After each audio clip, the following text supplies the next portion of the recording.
Welcome to Chapter 13 as we take a look at the federal bureaucracy. These are the chapter notes for Chapter 13. Now, we've heard all kinds of jokes about the bureaucracy and the role that it plays in our lives. It's a 300-page government questionnaire about cutting back on the bureaucracy. Haha, LOL, right? Assistant to the aide of the Deputy Vice Chairman of the Committee to Reduce Pentagon Bureaucracy. Ha ha ha, I'm rolling on the floor laughing, right? I mean, all of these cartoons are taking aim at the biggest butt of all jokes, the bureaucracy, because it's very easy to hit a target of such a big, many times looked at as bloated, many times looked at as cost overrun driven, and didn't know a budget if it stared it in the face. Bureaucracy of 4 million people, in which we don't know where they are, we don't know what they do, we don't know, but we know they know how to spend money. So lots of different things, but we're actually going to peel back the onion, clear the air, and look at what the bureaucracy actually is, what it does, and how it impacts American government today, and how we as Americans also play a role. So let's look at the literal translation, looking back to the idea of bureaucracy. We talked about democracy, the idea of meaning to rule, the people rule. Bureaucracy, a French word for desk, meaning to rule from a desk. The idea of controlling the bureaucracy, controlling the government by ruling from the government from the desk.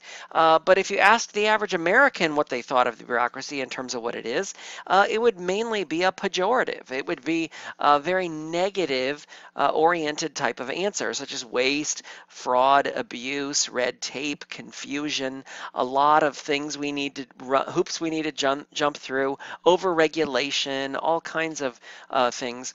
But the government class answer, or the Magleby Light and Nemechek answer, is really, it's about administrating the enforcement of the laws through those administrative departments of the government that are headed up by the executive branch and the president and vice president.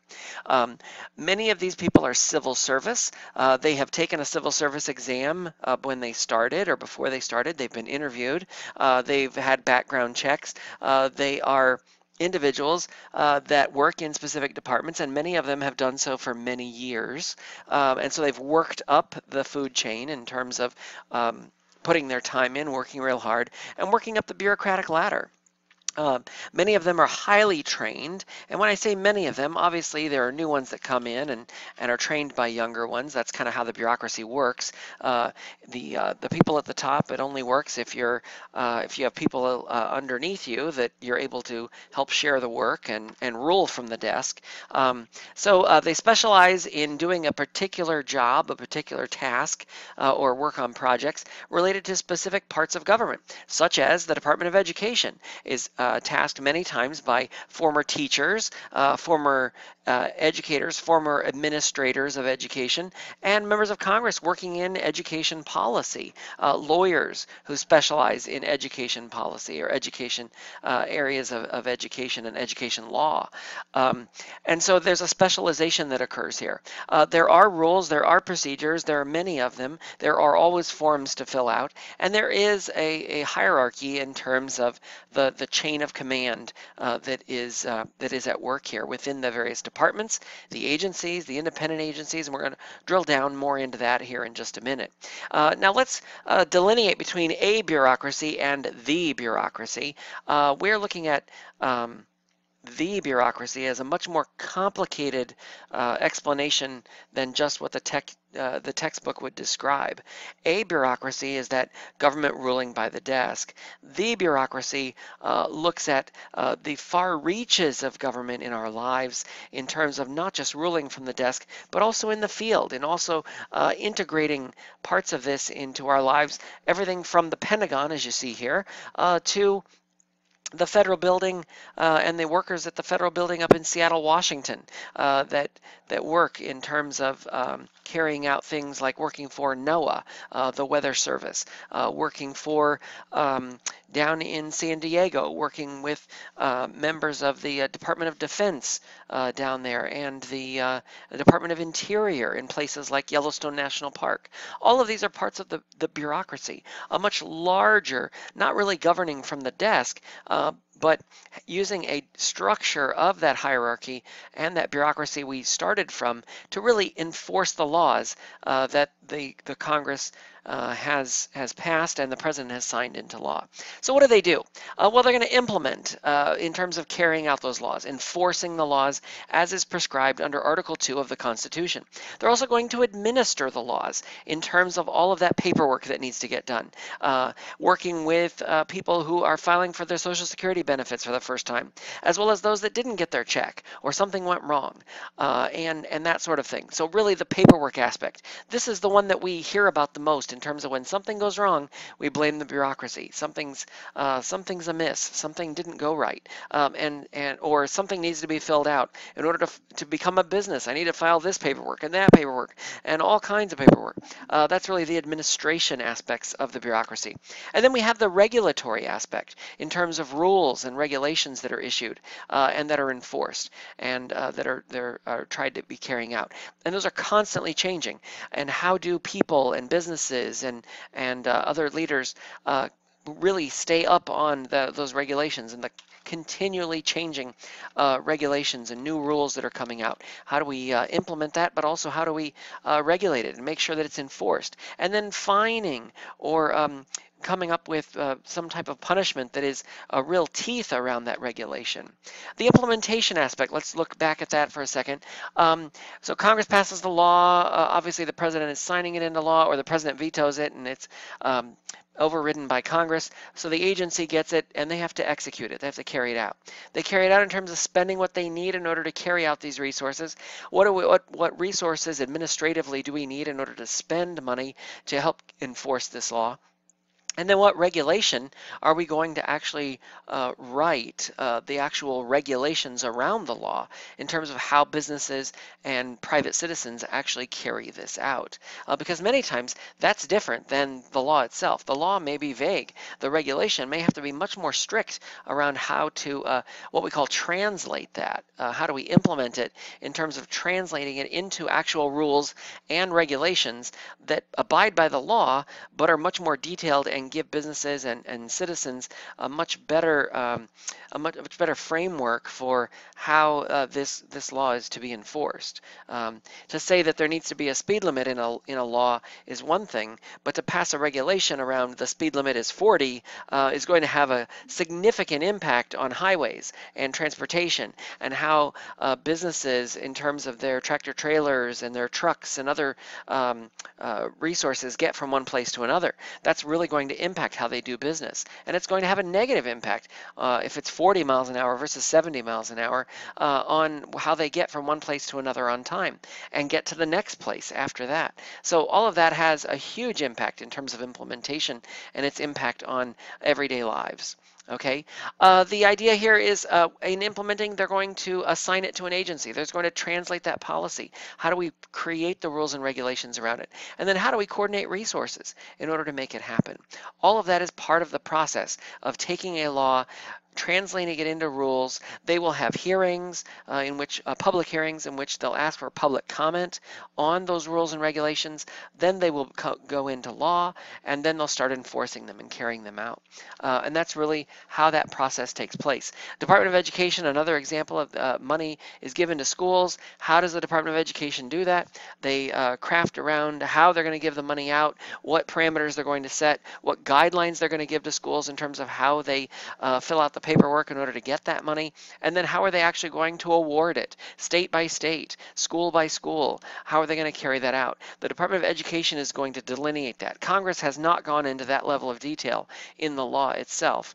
This is where the department is going to have to fill in the blanks and carry that out.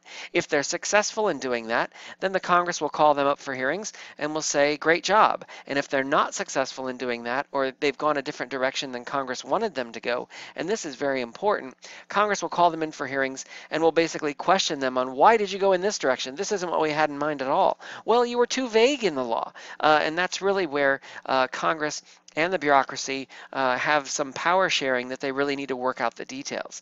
And that is where the oversight of Congress and the hearings and the liaising that goes on between the departments, the executive liaisons of the White House, the departments of a particular department like the Department of Education, and Congress really try and work out those details. And that's also where iron triangles can help in terms of implementing, because if you know members of Congress from in interest groups, the actual agency, the department can ask for their guidance in terms of, okay, so well, how do we carry this out? We're seeking public comment. Make sure you give us that so we know what you're thinking and how to carry that out and how to make that happen. Okay, we do this in the form of regulations, basically guidelines that tell people how to abide by the laws that are passed by Congress. These are the rules and regulations that must be adhered to. When Congress passes laws for the EPA, the Environmental Protection Agency, they need to then, the EPA then has to take it and put those laws into regulations, into rules that will then be carried out by the EPA in terms of enforcing it. And the various other agencies will do the same. That's how it essentially trickles down to our everyday lives in terms of the laws that Congress passes, the guidelines and rules that the regulatory agencies themselves pass, and will then ask for public comment, and will then hold hearings, and will then enforce when they carry it out. So this is really the process of execution. We pass the law through Congress, the agency writes the rules and regulations, they then give it to the bureaucrats, and in this process, they hold public hearings for public comment, and then they ask the bureaucrats to basically carry out and enforce the law. Some constitutional aspects that keep this process moving and basically keep it in check. Members of Congress can't be a part of the bureaucracy. They can't hold a position at the same time while they are a member of Congress. This ensures that they are just in charge of oversight. They are just doing their job in the Congress in terms of making sure that the bureaucracy, the executive branch, is enforcing the law and calling them on the carpet if they're not doing that. The control of this power is specifically given to and enumerated in Article 2 as the President, not as enumerated as we might like it to be, but the power is given to the President. The President may call on heads of departments to help in enforcing the law and carrying out the law. And that's not verbatim, but it essentially is what Article 2 is asking the President to do in terms of his role in enforcing the law. Now, the President is in charge of who he picks to help do that, who's in charge of those agencies, who's in those political positions, but then beneath them are civil service employees, and those civil service employees are the ones that are responsible for the rules and regs and the public comment and the public hearing, and then adjusting the rules and regs based on that, and then issuing the final rules, and then actually carrying out those final rules and enforcing the law based upon it. So those are really done by political appointees and by civil service employees that have been there a really long time. So there are constitutional aspects that the President can do here in terms of who he puts in charge. The person put in charge of the EPA, for instance, Scott Pruitt, was a person who used to sue the EPA all the time when he worked as the Attorney General in Arkansas. As you can imagine, many critics said it was the fox guarding the hen house in terms of putting Scott Pruitt in charge, someone who wanted to get rid of the EPA altogether. And again, this is just one aspect of taking a look at how it is political in terms of who is appointed to head up those agencies. Now, the constitutional protections in place, you've got the Pendleton Act, which creates the civil service, and these civil service employees are carrying out and have knowledge of the department in which they work, and also how to get things done, but also how they can slow things down. And so they are keeping political appointees kind of in check in terms of how fast they can implement change and implement their policy agenda in terms of what they want to do. So that is all a part of constitutional constitutionally, where Congress has power, the president has power, the political appointees of the president have power, but the civil service also has some power here as well. And we see this continue to be carried out in terms of the roles that they play. The president is appointing all of these individuals to these departments and agencies and commissions, but Congress has oversight power of those, and that is not to be taken lightly. They are calling in all of these different agencies in different committee meetings up on Capitol Hill to answer questions about how they're spending money, how they're implementing rules, how they're enforcing regulations and carrying out the laws that Congress has asked them to do. The bureaucracy is over 4.5 million people. I see this number jump around all over the place in terms of, if you Google it, you'll see people that say 2 million, you'll see people that say 4 million, some people say 4.5 million, and the answer is it does change from time to time.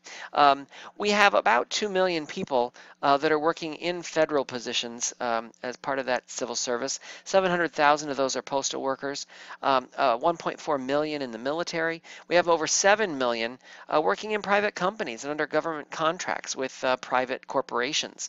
And then you have another almost 3 million working at colleges and universities. So if you really look at the number, it's even larger than what any of those statistics I just quoted, a much larger component. But we're really focused in on that 2.5 to 4 million people that are really working in civil service jobs. They're not working at colleges and universities. They're not working in the military in terms of deployment, in the military in terms of the Department of Defense, or working for in the civil service as part of the Department of Defense, or in other departments within the federal government. But that's really the agencies, departments, commissions that we're talking about here, and the role that they play. We have seen a significant increase in the number of contractors, trying to minimize the number of civil service workers. Much of that getting around the Pendleton Act in terms of who's hired and fired as contractors. Are they long-term or are they short-term? But the idea there is we've seen a significant increase in outside employment of people outside the government that work in a contract job that can then be begun and ended, not as part of the civil service program. So contracting out a huge portion of this. We see people operating private prisons as a result of this. If you've watched Orange is the New Black on Netflix, the prison that they have there is operated by a private company, and how that changes and impacts. Contracts have been given to the Department of Defense and contractors who work for the Department of Defense, as well as many aerospace companies working with NASA, for instance, and a number of other companies. I mean, we could go on all day in terms of the different agencies that are carrying this out. We have 4 specific delineations of the bureaucracy in terms of those executive departments, the cabinets, but also looking at independent agencies, those that work in task-specific agencies, the National Science Foundation, for instance, or NASA, working on space related items and agenda items there.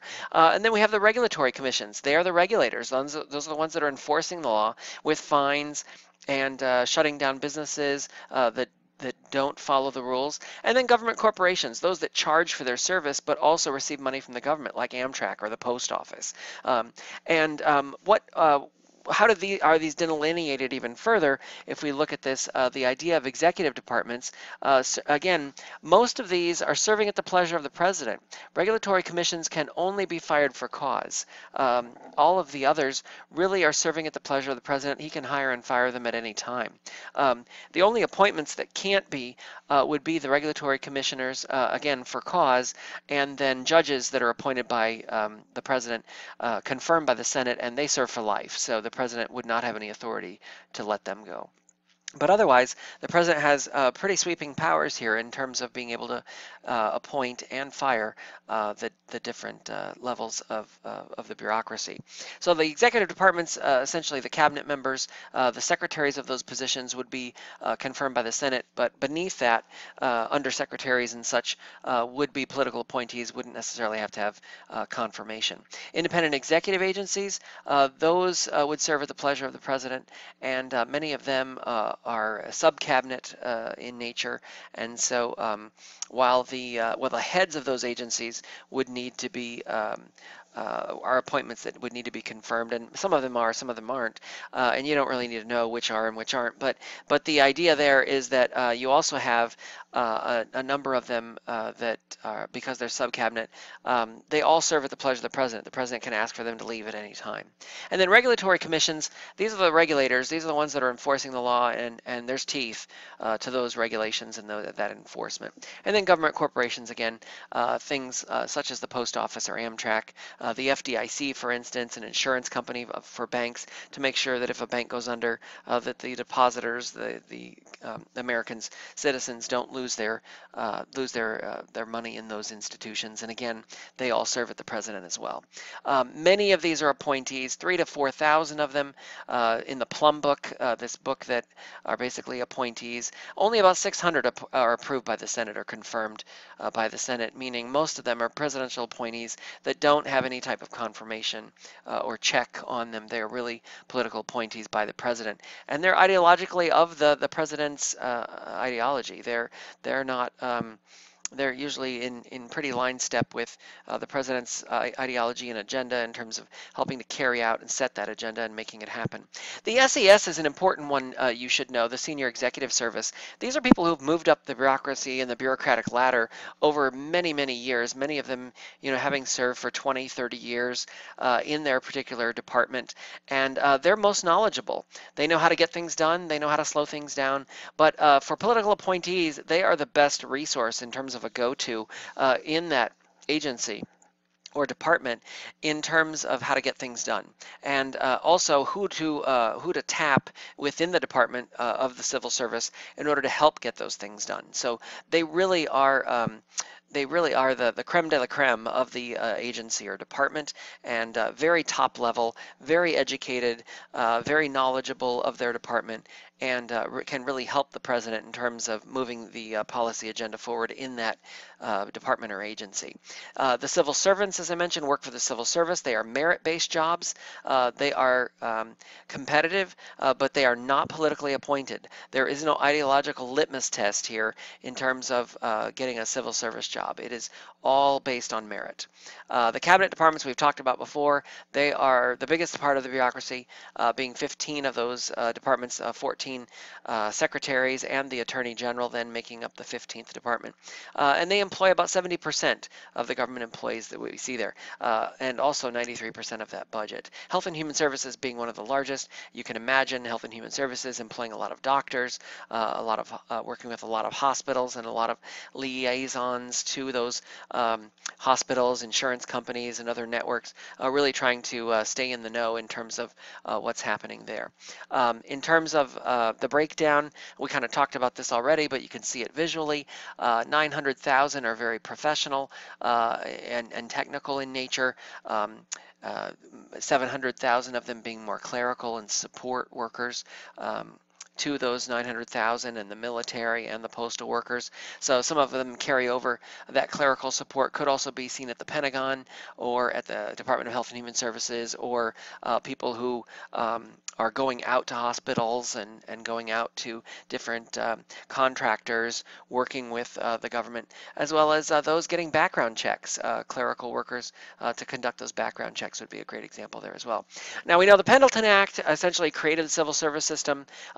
Before, it was just a free-for-all in terms of, in Andrew Jackson's day, just bring in all of my political chums and let them kind of come in and have jobs even though they don't know what they're doing and have no idea what this department is about, but they, help me get elected and that sort of thing. So that went out in 1883. The merit system was created and essentially said, let's get politics out of this. Let's get people who are professionals, who are knowledgeable, who can really have the technical expertise to get things done in this department, and government will run much better if we have these people in positions where they can't be fired based on a political appointment, and this went really well up until about 1939 when the Hatch Act kicked in, because so many of them were participating in political activities, or they were running for Congress, they were running for office, and the Congress basically said, hey, wait a minute, we got to create a line of delineation here, a wall of separation between political activities that are taking place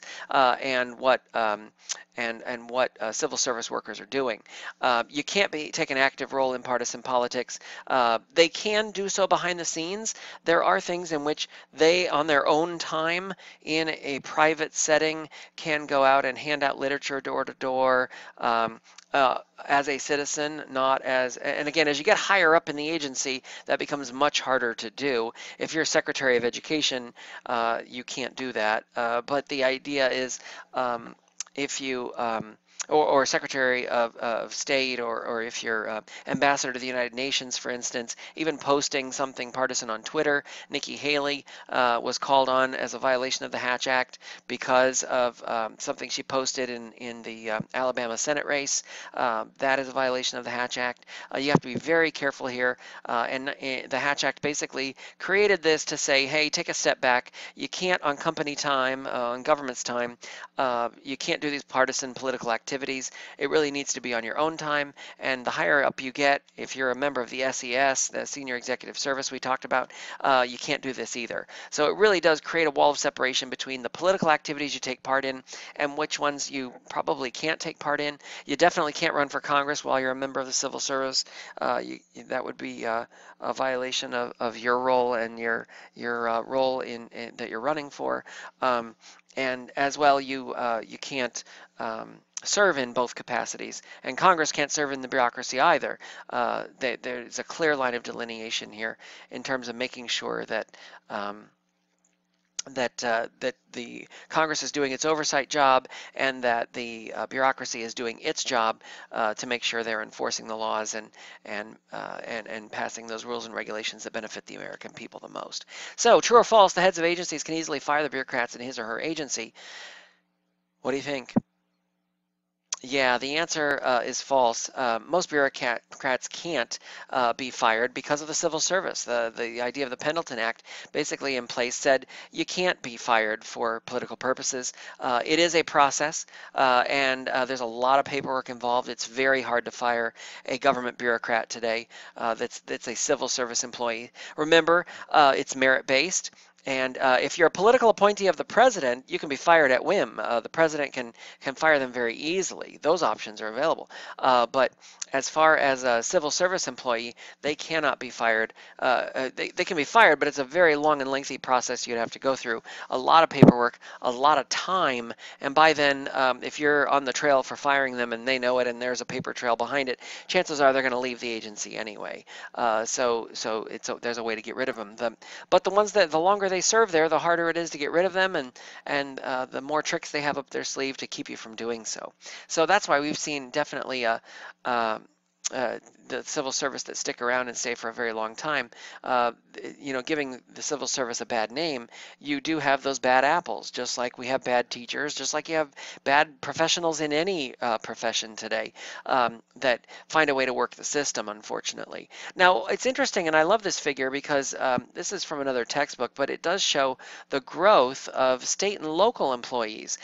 When we hear about the growth of bureaucracy, so many times we hear about federal workers, and it's really not. The federal workforce has really declined with the addition of contractors. It's really the state and local governments that have had to carry out the laws that have asked the national government for a significant funding in order to do so. So when we talk about the growth of government, it's really ironic because so many people don't even know that it's the state and local government where a lot of that civilian growth in civil service workers has taken place. It's not the federal government nearly at all.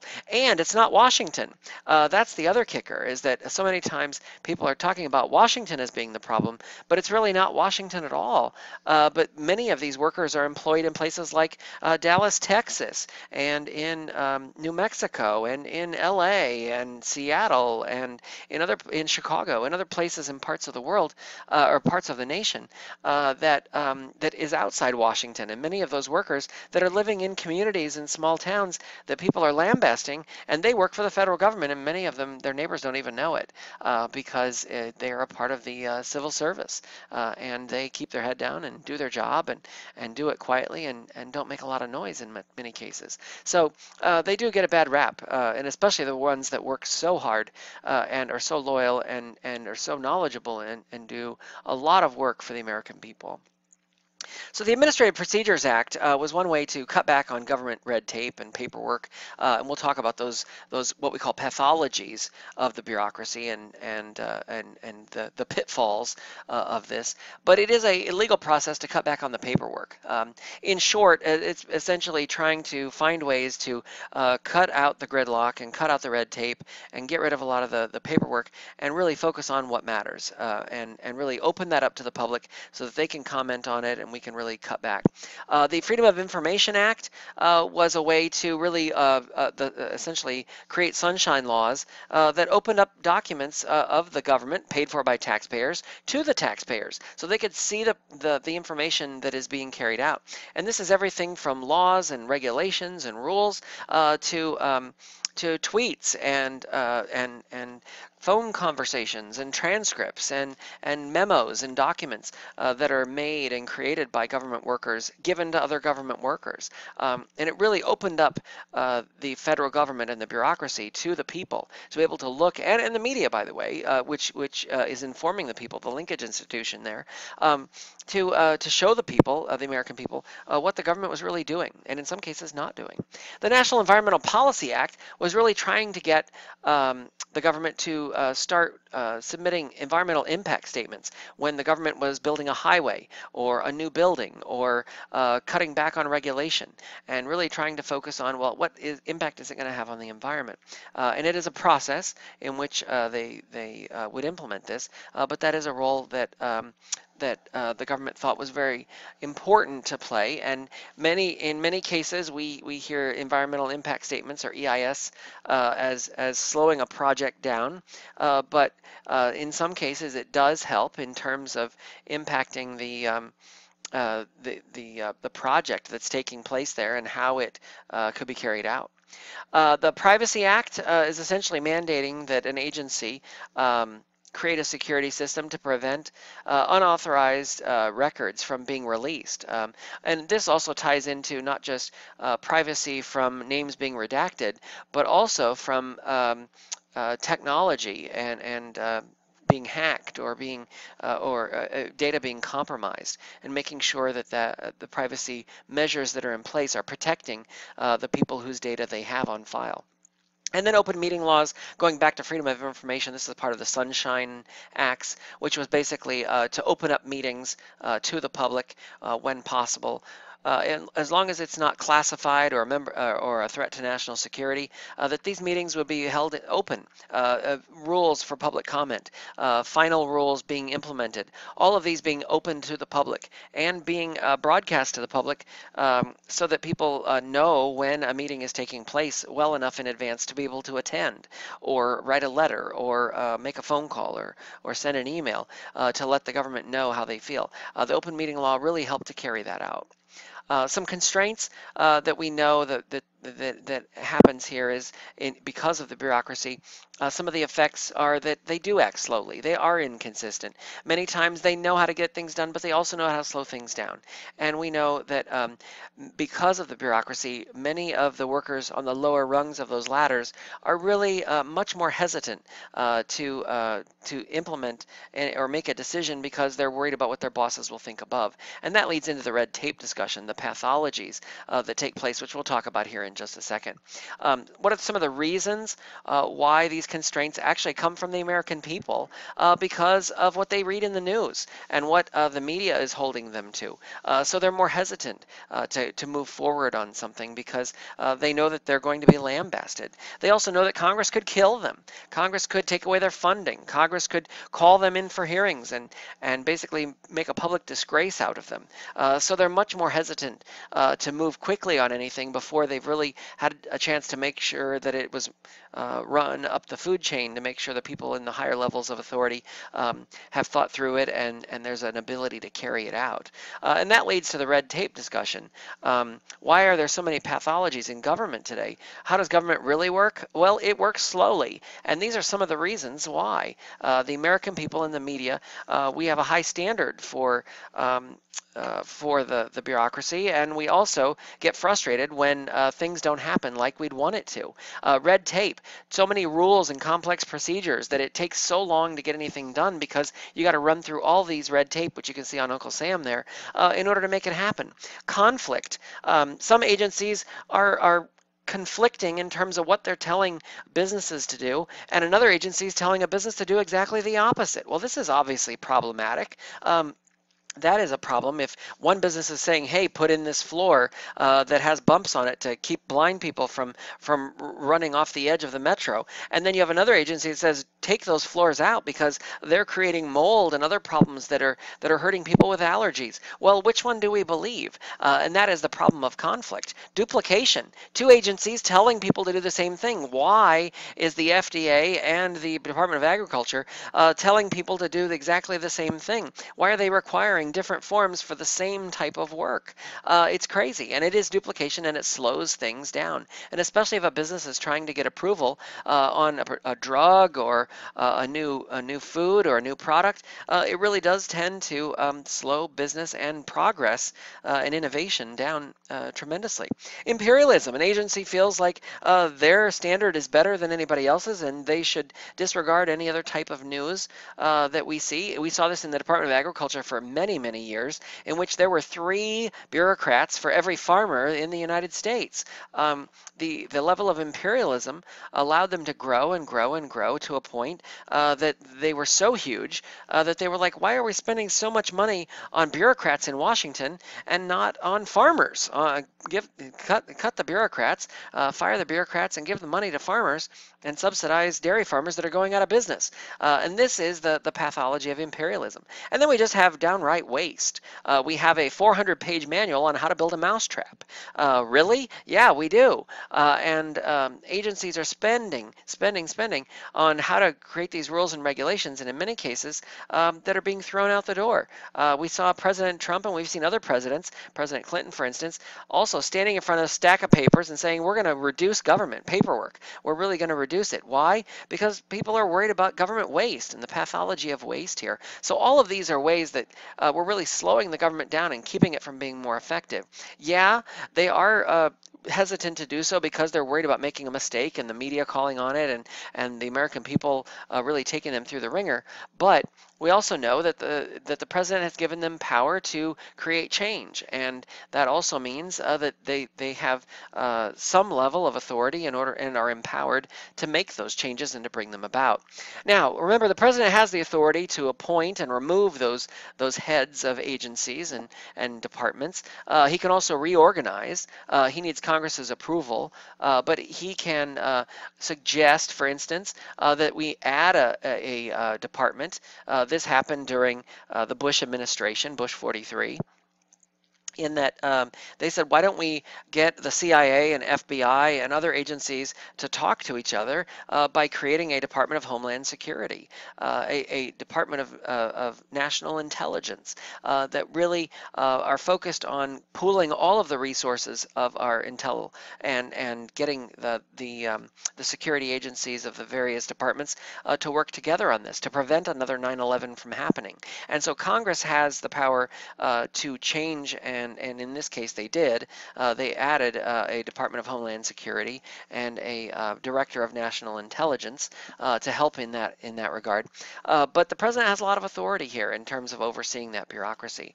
He can also issue executive orders in terms of things he wants them to carry out. He can also propose budgets that then Congress can pass that either reduce the monies that they're getting or add to it, in terms of President Trump asking for the Department of Defense to get more money for internal agencies domestically to get less money, and we've seen presidents do that over the time.